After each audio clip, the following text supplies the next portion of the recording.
ሰላም ጤና ይስጥልኝ እንደምንቆያችሁ ውድ አድማጮቻችን የፋስ ስፖርት ዩብ ነው። በእንግሊዝ ፕሪሚየር ሊግ እሁድ ምሽት 12 ሰዓት ከ30 ላይ የዓለም አይኖች ሁሉ ትኩረታቸውን ስታንፎርድ ብሪጅ ላይ ያደርጋሉ።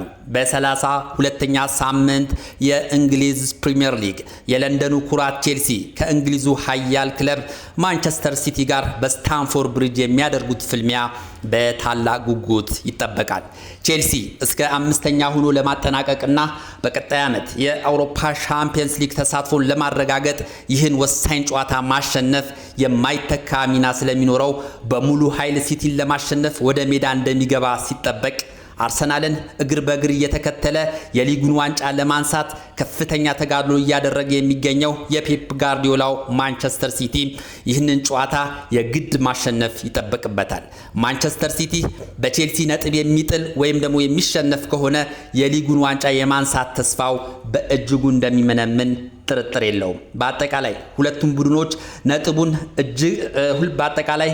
ቡድኖች ነጥቡ እጅግ የሚያስፈልጋቸው በመሆኑ አንዱን ለማሸነፍ በወኔና በእልህ የተሞላ ማራኪ ጨዋታ ያሳዩናል ተብሎ ይጠበቃል።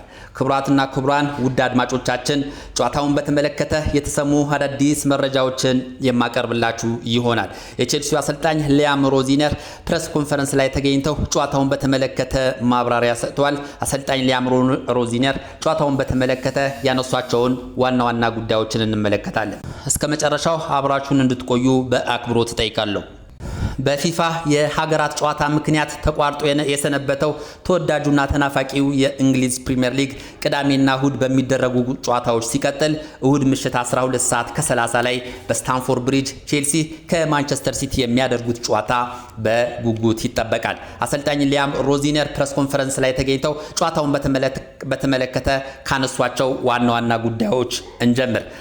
በቅድሚያ ኢንዞ ፈርናንዴዝን በተመለከተ መግለጫ ሰጥቷል። አሰልጣኝ ሊያም ሮዚነር ስለ ኢንዞ ፈርናንዴዝን በተመለከተ ምንድነው ያሉት? ኢንዞ ፈርናንዴዝ ክለቡንና ደጋፊዎችን ይቅርታ ቢጠይቅም ቅጣቱ አይነሳለትም። ቼልሲ ከሲቲ በሚያደርገው ወሳኝ የፕሪሚየር ሊግ ፍልሚያ ላይም አይሰለፍም በማለት አረጋግጠው ተናግረዋል። ከዚህ በፊት እንግዲህ ሬሲ ጀምስና ባልደረቦቹ ወደ አሰልጣኝ ሊያም ሮዚነር ቢሮ በመሄድ ይቅርታ እንዲደረግለትና እንደዚሁም በእሁዱ ጨዋታ እንዲሰለፍ ቢደረግ የሚል ሐሳብ አቅርበው ነበረ ለአሰልጣኝ ሊያም ሮዚነር። በጊዜው አሰልጣኝ ሊያም ሮዚነር ሐሳባቸውን ተቀብለው ከበላይ አካሎች ጋር ተነጋግሬ ውሳኔ ሰጣቸዋለሁ የሚል መልእክት አስተላልፈውላቸው ነበረ።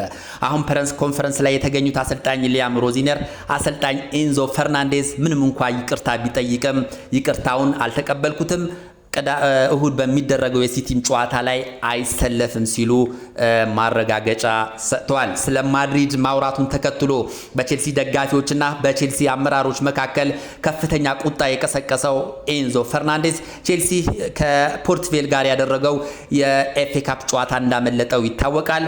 አሁንም ይህ የማንቸስተር ሲቲ ጨዋታ ያመልጠዋል ማለት ነው።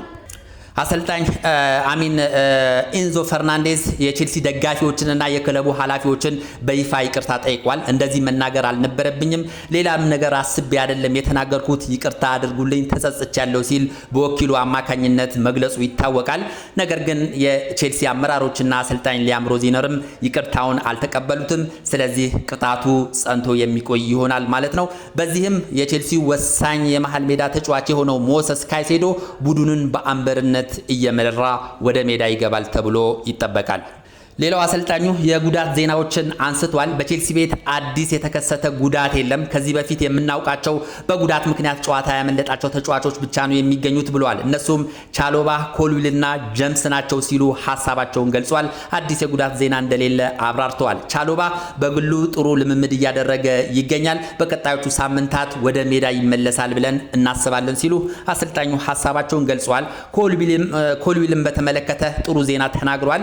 በትክክል በደንብ አገግሞ ጨዋታ እያደረገ ነው። ነገር ግን ለጨዋታ ፊት መሆን ስላለበት በደንብ እየተመለከትነው ነው። እሱም እንደዚሁ በቀጣዮቹ ሳምንታት ወደ ሜዳ ተሰልፎ ወደ ሜዳ ተመልሶ የመሰለፍ ሰፊ እድል ይኖረዋል ሲሉ አሰልጣኙ አረጋግጧል። ሌላው ስለ ጀምስም እንደዚሁ ሐሳባቸውን ገልጸዋል። መሻሻሎችን እያሳየ ነው። በደንብ ልምምድ እየሰራ ይገኛል። እሱም እንደዚሁ በቀጣዮቹ ጨዋታዎች ላይ ፊት የሚሆን ከሆነ የመሰለፍ እድል ይኖረዋል ሲሉ ስለ ሶስቱ ተጫዋቾች ሐሳባቸውን ገልጿል።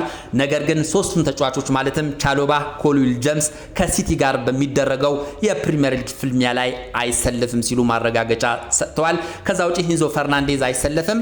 ከዛ ውጪ ግን ሌሎች የቼልሲ ተጫዋቾች በጥሩ ጤንነት ደረጃ ላይ እንደሚገኙ አብራርተዋል። ሌላው አሰልጣኝ ሊያም ሮዚነር ስለ ስቲቫኦ ወቅታዊ አቋም እንደዚሁ ሐሳባቸውን ገልጿል። በጣም ምርጥ አቋም ላይ ይገኛል። ቼልሲ ከፖርት ቬል ጋር ባደረገው የኤፍኤ ካፕ ጨዋታ ላይ ሙሉ 90 ደቂቃ ሊጫወት ችሏል። ጎል አስቆጥሯል፣ አሲስት ማድረግ ችሏል። ስለዚህ አሁንም በጥሩ ጤንነትና በጥሩ ብቃት ላይ ይገኛል። በዚህም ደስተኛ ነኝ ሲሉ አሰልጣኙ ሐሳባቸውን ገልጸዋል። ሌላው ስለ ካይሴዶም እንደዚሁ ሐሳባቸውን ሰንዝረዋል። ካይሴዶ መቶኛ ጨዋታውን ያደርጋል። እንግዲህ አጠቃላይ ቼልሲን ለቼልሲ ከፈረመ ጀምሮ እስካሁን 100ኛ ጨዋታውን ቼልሲ ከሲቲ በሚያደርገው ጨዋታ ያደርጋል ማለት ነው። ክለቡንም እየመራ ወደ ሜዳ ይገባል። አሁን ላይ ዓለም ላይ ካሉ ምርጥ የአማካይ ተከላካዮች መካከል አንዱ ሞሰስ ካይሴዶ ነው ሲሉ አሰልጣኝ ሊያም ሮዚነር ለካይሴዶ ያላቸውን አድናቆት ገልጸዋል። ሌላው ሲቲን ማሸነፍ ትችላላችሁ ወይ ተብለው ተጠይቀው ነበረ። በሚገባ እናሸንፋለን ሲሉ ሐሳባቸውን ሰጥቷል። ባሳለፍነው ሳምንታት ጥሩ ጊዜ አላሳለፍንም፣ ሽንፈቶችን አስተናግደን ነበር። ነገር ግን ያለብንን ችግሮች ቀርፈን አሁን ይህንን ጨዋታ ለማሸነፍ ዝግጁ ነን ሲሉ አሰልጣኝ ሊያም ሮዚነር ሐሳባቸውን ገልጿል ማለት ነው። እንግዲህ በአጠቃላይ አሰልጣኙ ሌሎች ጉዳዮችንም አንስተው ነበረ። ነገር ግን በዋናነት ያነሷቸው እነዚህ ጉዳዮች ናቸው። ቼልሲና ማንቸስተር ሲቲ በአጠቃላይ 181 ጊዜ ተገናኝተዋል። ቼልሲ 71 ጊዜ በማሸነፍ የበላይነት አለው። 43 ጊዜ ጨዋታቸውን አቻ በሆነ ውጤት አጠናቀዋል። እንደዚሁም ሲቲ 67 ጊዜ ቼልሲን ማሸነፍ ችሏል ማለት ነው። ነገር ግን በአመዛኙ ስንመለከት ቼልሲ ማንቸስተር ሲቲን የማሸነፍ ጥሩ ሪከርድ አለው። ሁለቱ በትልልቅ ጎሎች የተሸናነፉበትን ውጤት ስንመለከት ቼልሲ 6-0 በ2007 በ2008 የውድድር ዓመት በእንግሊዝ ፕሪሚየር ሊግ ቼልሲ 6-0 ማንቸስተር ሲቲን ያሸነፈበት ጨዋታ ትልቁ ውጤት ነው። ለሲቲም እንደዚሁ ትልቁ ቼልሲን ያሸነፈበት ውጤት 6-0 ነው በ2018-19 የውድድር ዓመት ማለት ነው።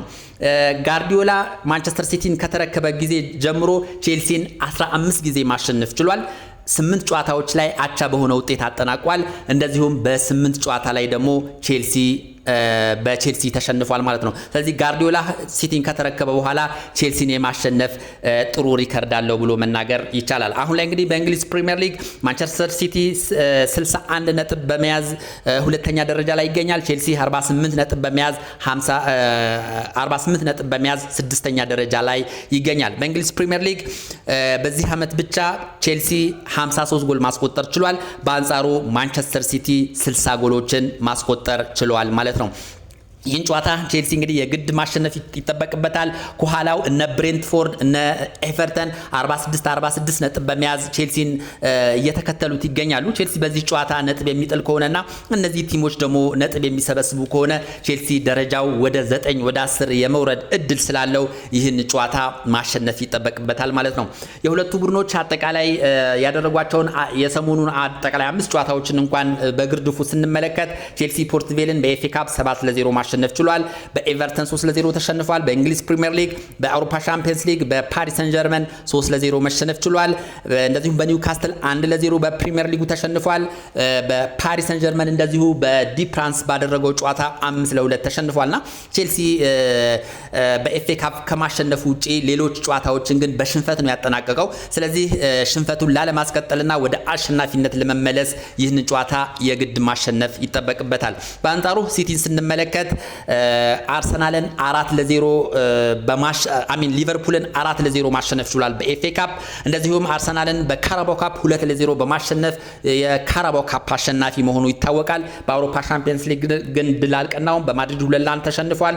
በእንግሊዝ ፕሪሚየር ሊግ ከዌስትሃም ጋር 1-1 ተለያይቷል። እንደዚሁም ከማድሪድ ጋር በማድሪድ ባደረገው ሜዳ በአውሮፓ ሻምፒየንስ ሊግ ማለት ነው 3-0 በሆነ ውጤት ሊሸነፍ ችሏልና ማንቸስተር ሲቲ በአውሮፓ ሻምፒየንስ ሊግ ቢሰናበትም ፕሪሚየር ሊጉን ለማንሳትና ከአርሰናል ጋር ለመጋፈጥ ይህን ጨዋታ ማሸነፍ የግዴታ በመሆኑ ትልቅ ፉክክር ያደርጋል ተብሎ ይጠበቃል። አሁን እንዳጠቃላይ የእንግሊዝ ፕሪሚየር ሊግ የደረጃ ሰንጠረዝን ስንመለከት አርሰናል 70 ነጥብ በመያዝ ይመራል። ማንቸስተር ሲቲ 61 ነጥብ አለው።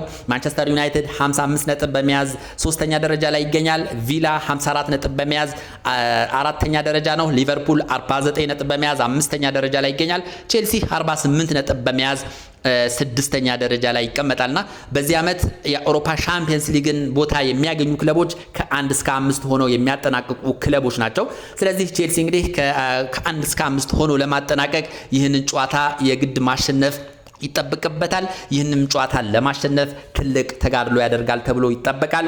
ይህ ጨዋታ ለሁለቱም ቡድኖች እጅግ ወሳኝ በመሆኑ ሁለቱም ይህንን ጨዋታ ለማሸነፍ በወኔና በእልህ ወደ ሜዳ ይገባሉ ተብሎ ይጠበቃል። በአጠቃላይ ጨዋታውን በተመለከተ የተሰሙ ዋና ዋና መረጃዎች እነዚህ ናቸው። ስለነበረን ቆይታ እጅግ አድርጌ አመሰግናለሁ። መልካም ጊዜ